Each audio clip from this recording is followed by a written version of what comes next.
그리고 디지털 경제로의 대전환 스마트 대한민국을 위해서 나가는 중소벤처기업부 장관 박영선입니다. 숭실의 오랜 역사, 123년의 역사를 관통하는 단어가 최초 그리고 최고라면 이 123년이라는 이 시점에서 AI 비전 선포식을 했다는 것은 굉장히 큰 의미가 있는 것 같습니다. 또 숭실대학교가 벤처 중소기업 학과를 가지고 있다는 것도 어찌 보면 최초이고 또 가장 최고의 학과가 아닌가 이렇게 생각합니다. 오늘 이렇게 123주년을 맞아서 제가 앞으로 우리 대한민국이 나가야 될 중소벤처기업의 방향에 대해서 간략하게 설명을 드리도록 하겠습니다. 올해 중소벤처기업부의 그 국정운영 목표는 지금 보시는 것처럼 디지털 경제로의 대전환 스마트 대한민국입니다. 이것을 한마디로 이야기하라 한다면 숭실대학교가 오늘 비전 선포식을 한 것처럼 AI의 대중화가 될 것입니다.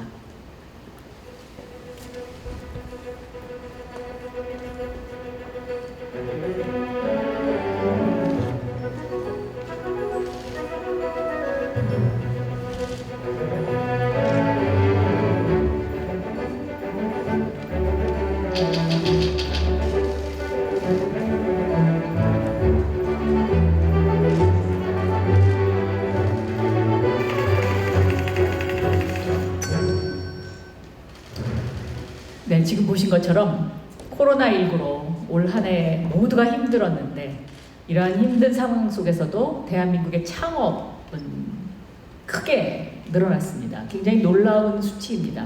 그리고 조금 전에 보셨던 것처럼 그 창업 가운데 무엇이 가장 많이 늘었느냐, 바로 정보통신업, 전자상거래 분야가 가장 큰 그 성장을 했고요. 그리고 지난 1년 동안 우리나라 벤처기업의 일자리 수는 2019년 6월 대비 27,000개의 일자리가 늘어났습니다. 코로나19 때문에 모두가 힘들어서 일자리도 하락하고 경제 지수도 하락하고 모든 것이 하락했지만 이 분야는 상대적으로 굉장히 높은 성장세를 보였죠. 그러면 이것은 무엇을 의미하느냐? 아마도 100년마다 한 번씩 찾아온다는 대전환기이고 그 대전환기의 중심에 기술이 있고 그 기술의 핵심이 바로 디지털이고 AI다. 이렇게 설명을 드릴 수가 있을 것 같습니다. 지난 상반기 지금까지 9월 올해의 성적표 각국 나라의 경제 성장률을 보면은요. 대한민국이 OECD 국가 중에 마이너스 0.8%로 가장 경제 충격을 덜 받은 나라입니다. 그런데 이 경제 충격을 이렇게 덜 받은 나라의 원인이 무엇이냐라고 저희가 분석을 좀 해봤습니다. 그랬더니 조금 전에 설명드렸던 것처럼 바로 우리 대한민국 경제의 허리를 뒷받침하고 있는 벤처기업의 성장입니다. 그럼 이 벤처기업의 성장은 어디서부터 시작됐을까?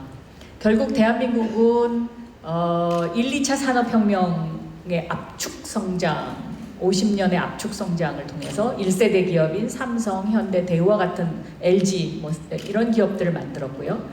2세대 기업하면 바로 김대중 정부 시절에 전국적으로 초고속 인터넷망을 깔면서 IT 강국이 되었는데 이 IT 강국을 대표하는 기업들이 바로 2세대 기업 네이버, 다음, 카카오 이런 기업들이라고 생각할 수 있습니다. 그 IT 강국의 인프라가 인구가 5천만 명 이상인 나라 중에 전국적으로 이렇게 그 인터넷 인프라가 깔려 있는 나라는 아마도 대한민국이 유일한 국가일 겁니다. 그럼 이러한 IT 강국의 인프라의 그 강함이 결국은 지난 코로나19의 대한민국의 경제를 버텨주는 아주 중요한 요소였고 그 IT 강국 인프라를 기반으로 해서 우리나라 벤처기업 약 3만 개 이상의 벤처기업들이 현재 67만 명의 일자리를 만들면서 흔히 재벌기업 4대 재벌기업의 고용 숫자와 거의 맞먹는 그런 숫자로 지금 현재 우리나라 경제가 구성되고 있다. 그렇기 때문에 이렇게 IT의 인프라를 통해서 사회적 자본이 축적이 돼서 한국은 코로나19에서도 사재기가 없었던 나라, 그만큼 온라인 인프라가 깔려져 있고 또 사회적 신뢰가 쌓여간 나라라는 그런 분석이 가능합니다. 특히 그러면 이 벤처기업의 고용을 이끈 분야 중에 어느 분야가 가장 고용을 많이 이끌었느냐를 저희 중소벤처기업부에서 처음으로 분석을 했었습니다. 그랬더니 바로 비대면 분야. 이 비대면이라 하면 곧 온라인 디지털을 기반으로 하는 기업들이죠.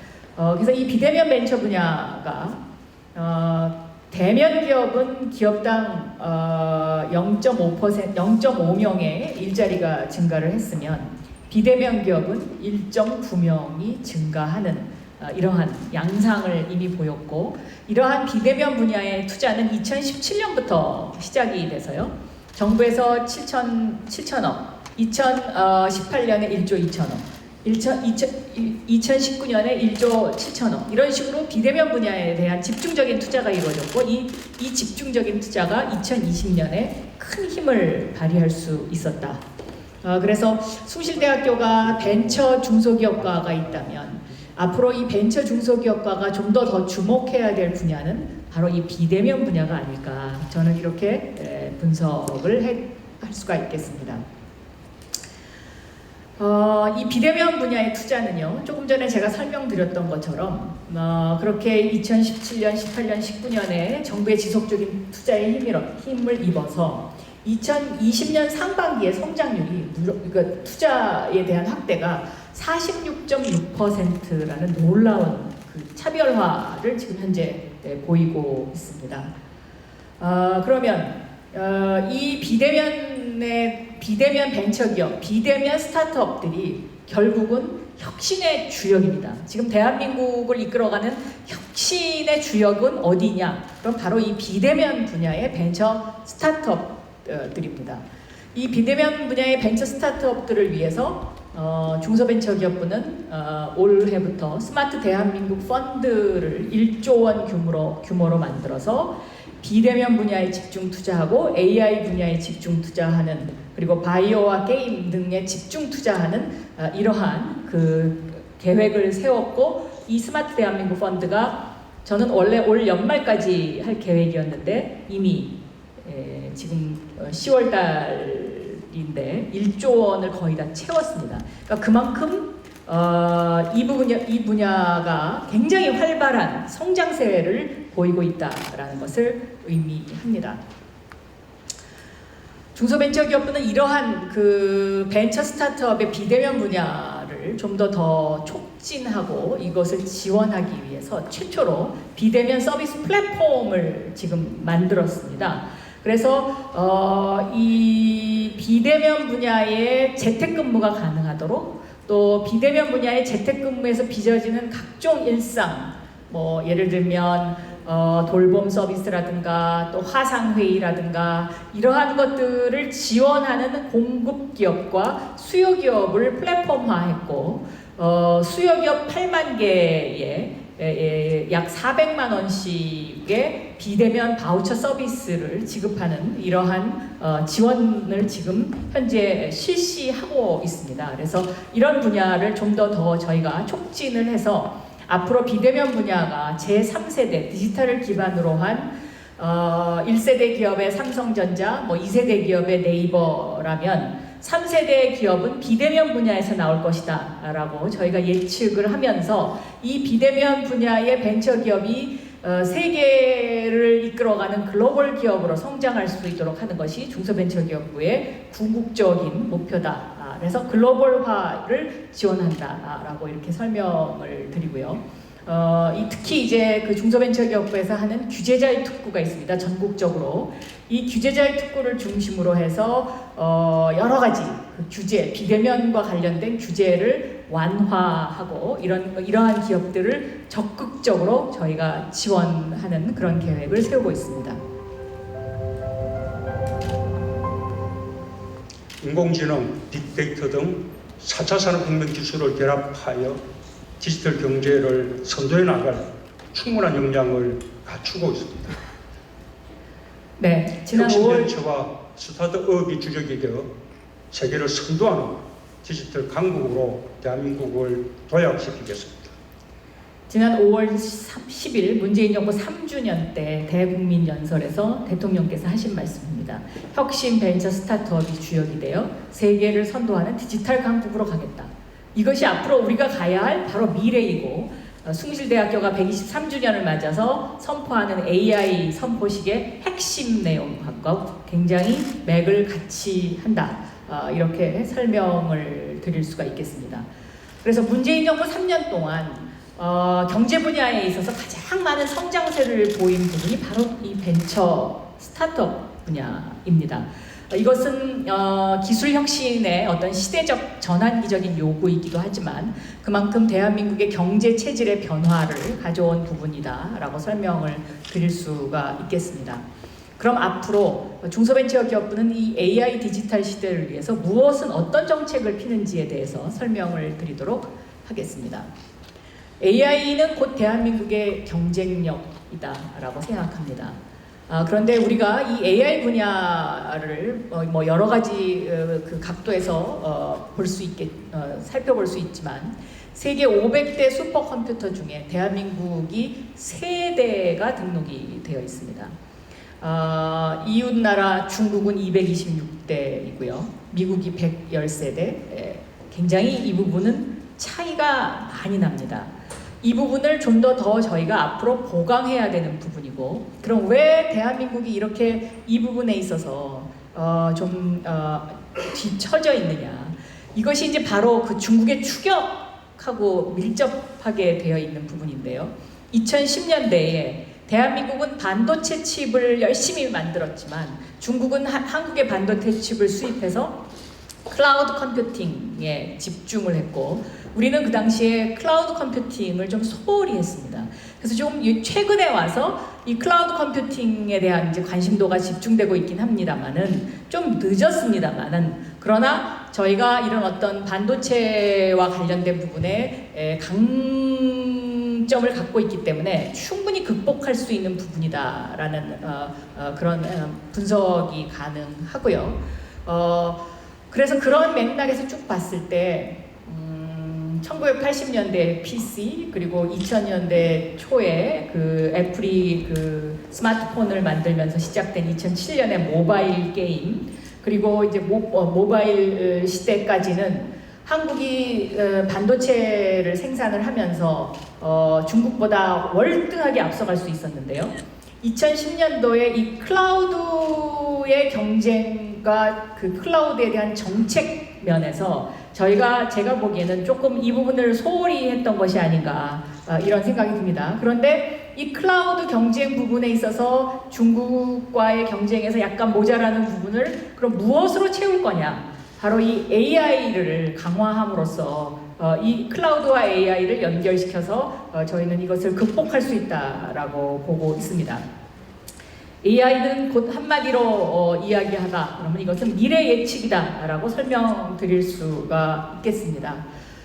스마트라는 단어와 미래 예측도 같은 선상에서 설명드릴 수 있겠는데요. 잘 아시겠지만 이 스마트라는 단어가 우리가 쓰는 그 현명한 이런 스마트의 비유어이기도 하지만 이것이 그 셀턴스 매지컬 오토매틱 리트리비얼 오브 텍스트, 그러니까 셀턴이라는 교수가 1960년대에 자동적으로 이것이 검색되는 기능을 만든 이런 텍스트 이거의 약자인 어떤 그런 유래를 찾아보면 결국은 이 AI와 스마트는 떼어놀래야 떼어놓을 수 없는 그러한 관계이고요. 작은 것을 연결하는 강한 힘, 중소벤처기업부 장관 박영선입니다.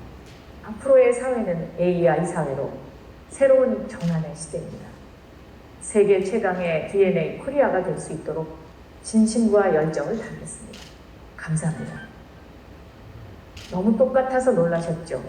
앞으로도 우리 벤처기업인들을 위해 따뜻한 사랑과 관심 부탁드립니다.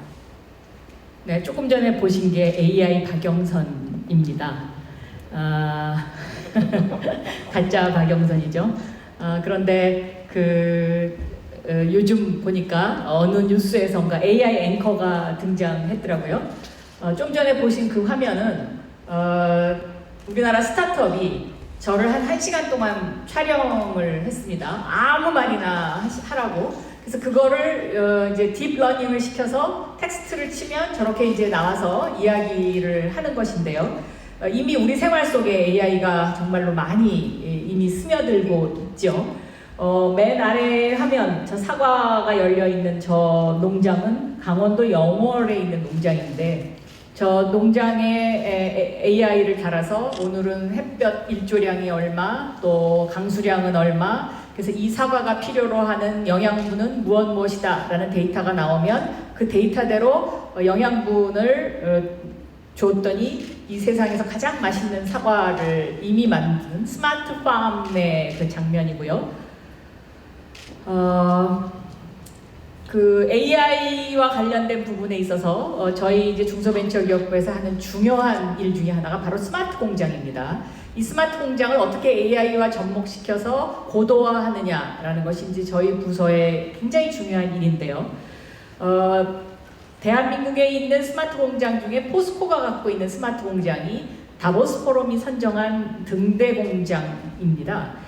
이 다보스 포럼이 왜 그러면 포스코를 등대 공장으로 지정을 했느냐에 관해서 잠깐 설명을 드리면, 이런 철광 철을 만드는 데 있어서 이쪽에 있는 철광석과 석탄을 섞어서 그것을 용광로에 집어넣어서 이제 그 철물을 빼내는 이 과정을 IBM이 와서 AI 스마트 공장을 만들어 보자라고 6개월 동안 노력을 했습니다. 그런데 실패하고 돌아갔어요. 실패하고 돌아갔는데 그 실패하고 돌아간 다음에 포스코에서 27년간 용광로 옆에서 용광로를 체크하는 일을 했던 근로자가 우리가 한번 해보자 라고 다시 이 시도를 시작합니다. 그러니까 어떤 시도를 시작했느냐, 여기서 가장 중요한 것이 이 철을 만들려면, 쇳물을 만들려면 바로 철광석과 석탄을 섞어서 이것을 이제 용광로에다 집어넣어야 되는데, 철광석과 석탄의 수분 함량을 체크하는 것, 이것이 첫 번째 제일 중요한 일입니다. 과거에는 사람이 그냥 이렇게 쿡쿡 아무데나 찍어서 이렇게 들여다보고 여기는 60%, 여기는 수분 함량이 60%, 이쪽은 70%, 감으로 이것을 이제 그 용광로에 집어넣었죠. 그러면 수분 함량이 정확하게 체크가 돼야 용광로의 온도를 미리 예측할 수 있지 않습니까? 그런데 이 용광로의 온도를 예측하고 용광로의 상태를 점검하는데 노황이라고 이제 거기 그름이 끼는데, 이것도 그 근로자가 감으로 이 정도 노황의 그림이 그림이 이 정도 꼈으면 내가 이걸 한번 닦아내야 된다 해갖고 이제 감으로 27년 동안 그 일을 쭉 해던 것을 이 근로자와 AI 기술자 두 사람이 만나서 우리가 그러면 어디를 딥러닝을 시키고 어느 지점을 가장 중요한 요소로 그 스마트 공장화 할 거냐. 왜냐면 스마트 공장이라는 것이 전체를 다 AI화 할 수는 없으니까요. 그래서 이제 두 군데를 딱 찍었습니다. 한 군데는 바로 철광석과 석탄이 합쳐서 컨베이어 벨트로 올라가는 저 부분이고요. 또 한 군데가 바로 저 노황의 그 검은 그름을 측정할 수 있는 바로 저 두 부분인데, 이 부분에다가 2년 내지 3년 동안 매일 똑같이 사진을 찍어서 그 사진에 나타나는 형태의 이런 형태면 수분이 요거는 70%짜리다. 요런 형태면 요 수분은 50%짜리다 라는 데이터를 모았고 그 데이터를 가지고 딥러닝을 시킨 거죠. 노황도 마찬가지입니다. 저 노황이 검은 그름이 이 정도 꼈으면 이거 우리가 청소해줘야 되는 것이다 라는 그 데이터를 모은 건데요. 여기서 제가 이것을 길게 설명드리는 이유는 AI의 대중화와 AI의 어떤 개발, AI의 뭐 발전이 단순하게 AI의 엔지니어링이나 AI를 공부한 사람만 갖고는 성공할 수 없다는 것입니다. 즉 도메인 널리지, 그러니까 그 현장에서의 경험을 갖고 있는 그 경험치와 AI 기술이 만날 때 그럴 때 성공할 수 있는 것이고 다보스 포럼에서 이 포스코 공장을 등대 공장으로 선정한 이유도 바로 그것입니다. 그러니까 도메인 널리지 플러스 AI 기술 이것을 어떻게 조화시키고 어느 부분에다가 AI를 설치하는 그것을 결정하느냐 그것은 곧 인간이 할 수밖에 없는 일이니까요. 그래서 이 포스코 공장이 등대 공장이 됐는데 이렇게 스마트 AI 공장을 하고 나서 보니까 결국은 쇳물 생산이 하루에 240톤이 증가를 했고요. 그 다음에 재료비가 60%가 절감이 됐어요. 불순물이 제거되면서. 그리고 이러한 결과로 연간 그 한 고로에서 13억의 생산비 절감 효과를 가져오게 된 것이죠. 그러니까 결국은 AI는 이런 어떤 이 수분 함량에 대한 정확한 데이터 분석 그리고 이것이 용광로로 가면 어느 정도의 용광로 고로의 온도에 대한 예측 이러한 것들에 의해서 이제 이 30년 그 도메인 널리지 노하우를 담아낸 AI 용광로가 된 것이고 이것으로 포스코가 지금 일본 제철이 이것에 대한 노하우를 계속해서 지금 알려달라고 하지만 이게 대한민국 국가가 이제 만든 아주 우리만의 노하우를 갖고 있는 기술이기 때문에 현재는 포스코의 아주 중요한 전략 포인트 중에 하나다라고 설명을 드릴 수가 있겠습니다. 그래서 결국은 이 AI를 활용하는 것은 모든 것을 정확하게 예측하고 그 예측을 향해서 우리가 모든 전략을 짜고 뭔가를 거기다 투입해야 되는 어떤 그런 그 경제적인 이득과 앞으로의 그 미래 비전이 같이 담겨 있는 매우 중요한 것이고요. 1차 산업혁명을 한마디로 기계화, 2차 산업혁명을 산업화, 3차 산업혁명을 정보화라고 한다면 바로 이 4차 산업혁명은 지능화, AI이다. 이렇게 요약해서 다시 정리해 드릴 수가 있겠습니다. 그래서 이 중소벤처기업부는 아까 설명드렸던 것처럼 대한민국의 1세대, 2세대 기업의 탄생 이후에 나타날 3세대 기업을 궁극적으로 글로벌화하고 육성하는 것이 저희의 목표입니다. 이 3세대 기업은 저희가 예측하기에는 비대면 분야의 플랫폼이 글로벌화되는 부분에서 나올 것으로 예측이 가능합니다. 예를 들어서 뭐 무신사라든가 이미 무신사 같은 플랫폼은 동남아 시장까지 진출을 해서 동남아 시장에서의 우위를 선점하고 있기 때문에 이것을 이제 유럽이나 미국 시장까지 확장시키는 그런 어떤 글로벌화된 플랫폼을 만드는 것 이런 것들을 하나의 예로 들어드릴 수가 있을 것 같습니다. 저희가 이제 그 하는 일 중에 스마트 공장 이 부분이 이제 어떻게 AI와 접목하느냐 이것이 굉장히 중요하다라고 제가 설명을 드렸는데요. 저희가 올해 캠프라는 그러니까 AI 제조 데이터 플랫폼이라는 것을 착수하기 시작했습니다. 이 AI 제조 데이터 플랫폼이라는 것은 각 공장에서 갖고 있는 스마트 공장에서 나오는 데이터를 수집을 해서 그 데이터를 활용해서 좀 더 우리가 그 예측이 가능하고 좀 더 정교한 어떤 그 하나의 분야를 개발할 수 있는 그런 것을 만드는 것인데 이것이 곧 마이 제조 데이터 시대를 앞으로 이끌어가는 하나의 핵심이 될 것이고요. 이 그 AI 제조 데이터 센터의 플랫폼을 클라우드 산업과 연결시키는 일을 하는 그거와 관련해서 저희 이제 중소벤처기업부가 이것을 NHN과 KT의 5G를 연결하는 그러한 지금 현재 계획을 가지고 있습니다. 두 번째는 저희가 또 스마트 서비스 분야도 담당하고 있습니다. 이 스마트 서비스 분야는 뭐 여기 다 전문가들이시니까 길게 설명을 안 드리겠습니다만은 뭐 물류라든지 유통이라든지 아니면 상권 분석이라든지 이러한 부분에 있어서 어떻게 경영 효율을 높일 수 있는가 하는 부분에 대한 집중적인 지원도 저희 중소벤처기업부의 중요한 사업 중에 하나입니다. 잠깐만 이게 잘못 넘어갔네요. 또 스마트 상점이라는 것은 소상공인들의 디지털화의 핵심 프로젝트인데요. 뭐 저 맨 위에 보이는 스마트 오더는 아마도 뭐 설명 안 드려도 잘 아실 것 같고요.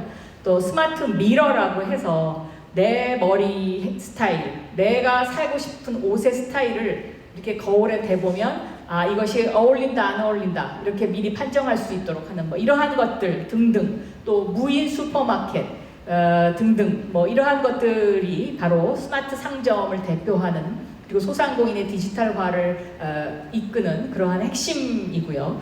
또 전통시장의 디지털화를 위해서 저희가 전통시장의 온라인 판매 또 배송 이런 부분도 저희 중소벤처기업부에서 하고 있습니다. 또 중요한 것이 대스타 해결사 플랫폼이라고 해서 대기업과 스타트업을 연결하는 것인데, 대기업이 해결하지 못하는 숙제를 스타트업에게 내서 스타트업이 이 문제를 해결하는 어떤 그것을 프로젝트를 가져오면 이것도 대기업하고 같이 저희가 지원을 하는 그런 해결사 플랫폼도 저희 중소벤처기업에서 운영을 하고 있으니까, 예를 들면 숭실대학교의 뭐 벤처 중소기업학과에서 혹시 창업을 한 스타트업이라든가 이런 데서 이런 프로젝트와 관련된 부분에 관심을 가지시면 대학생 창업에 굉장히 도움이 많이 될 거다 이렇게 생각을 합니다. 예를 들면 지금 현재 9개의 과제가 지금 여기 올라와 있거든요. 9개의 과제가 올라와 있어서 이것을 이미 저희가 그 스타트업들에게 공고를 해서 스타트업들이 이 과제를 해결하겠다고 지금 해커톤 방식으로 이것을 지금 현재 진행 중에 있습니다. 뭐 예를 들면 KBS의 미니 시리즈의 성과를 예측하는 AI를 만들어 달라라는 주문이 왔습니다. 그래서 이것을 지금 스타트업에서 이 숙제를 풀기 위한 지금 작업을 진행하고 있고요. 또 뭐 예를 들어서 홍콩 반점의 짬뽕 맛을 식별하는, 그러니까 프랜차이즈를 하는데 어디는 맛있고 어디는 짜고 어디는 달고 이거 없이 균일한 맛을 낼 수 있는 어떤 그런 AI 센서를 개발해달라. 뭐 이런 주문들입니다. 그래서 이런 것들이 지금 현재 굉장히 그 젊은이들 사이에서, 스타트업들 사이에서 아주 활발하게 진행되고 있다. 이렇게 설명을 하겠습니다. 시간 관계상 이 부분은 저희가 생략을 하고요. 스마트 공장, 스마트 서비스, 스마트 상점, AI와 관련된 저희 중소벤처기업의 중요한 핵심 프로젝트를 설명을 드렸고요. 지금 이것은 저희가 이제 소상공인들을 위해서 어떻게 우리 소상공인들의 디지털화를 앞당길 것이냐, 이제 이것이 저희의 가장 큰 과제 중에 하나입니다. 그리고 이것이 대한민국의 경쟁력이기도 하고요. 그래서 지난번 대한민국 동행세일을 통해서 저희가 단순한 세일만 하는 것이 아니고 K-세일이라는 새로운 영역을 한번 만들어 봤습니다. 그러니까 K-팝과 대한민국의 그 상존하는 여러 가지 소상공인들의 제품을 엮어서 같이 파는 거죠. 그러니까 문화와 그렇게 해서 이제 디지털의 대중화를 꾀하는 일을 지금 하고 있는데요.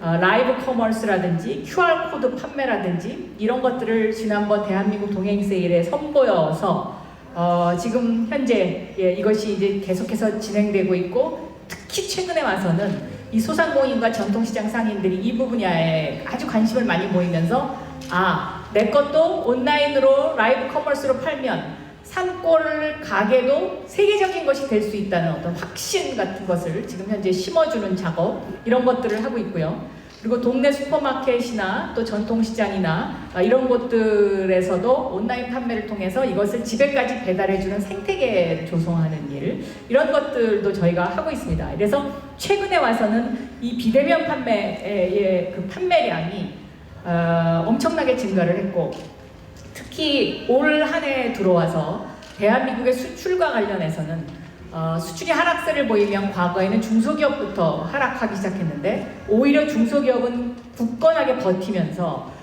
온라인 판매의 수출이 126%나 상승을 했습니다.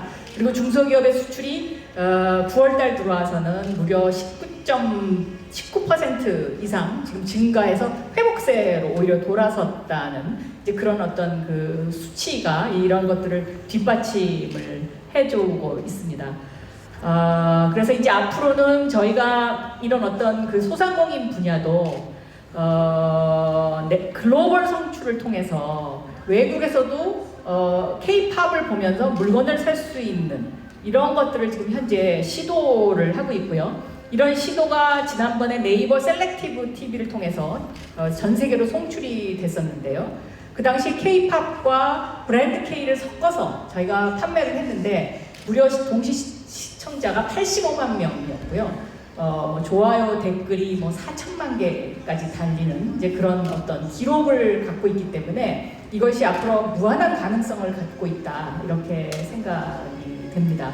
그래서 앞으로 이제 디지털 전통시장을 500곳을 만들고 스마트 상점 10만 개, 뭐 이런 어떤 그 AI와의 전통시장 소상공인의 연결 이런 부분에 대한 이런 프로젝트에도 우리 젊은이들, 대학생들이 좀 더 많이 관심 가져주시면 좋을 것 같고 여기에서 대학생들의 일자리가, 대학 졸업생들의 일자리가 많이 생겨날 것 같습니다. 왜냐하면 디지털화라는 것은 이것을 물건을 팔려면 첫째 상품을 찍어야 되고 그 상품에 대한 설명을 달아야 되고 이것을 플랫폼화해야 하는데 이러한 작업들이 주로 이제 이 젊은이들의 새로운 일자리로 지금 아주 각광받고 있기 때문에 더욱더 그렇습니다.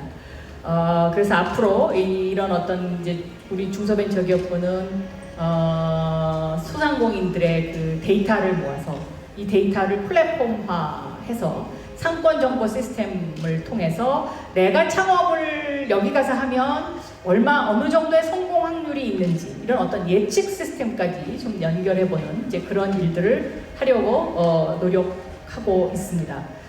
그래서 보통 중소기업들을 소상공인들을 9988이라고 합니다. 그러니까 대한민국 기업의 99%, 일자리의 88%를 차지하고 있는데요. 이러한 작은 것들을 연결을 해서 강한 힘을 만드는 부서, 그리고 이 강한 힘 속에는 바로 AI의 대중화라는 것이 키워드로 관통하고 있다라는 것을 말씀을 드리면서 마지막으로 저희가 지난 동행 세일을 하면서 우리는이라는 곡을 비대면으로 저희가 그 공연을 한번 했었는데 그 화면을 보여드리면서 오늘 말씀을 여기서 끝내도록 하겠습니다.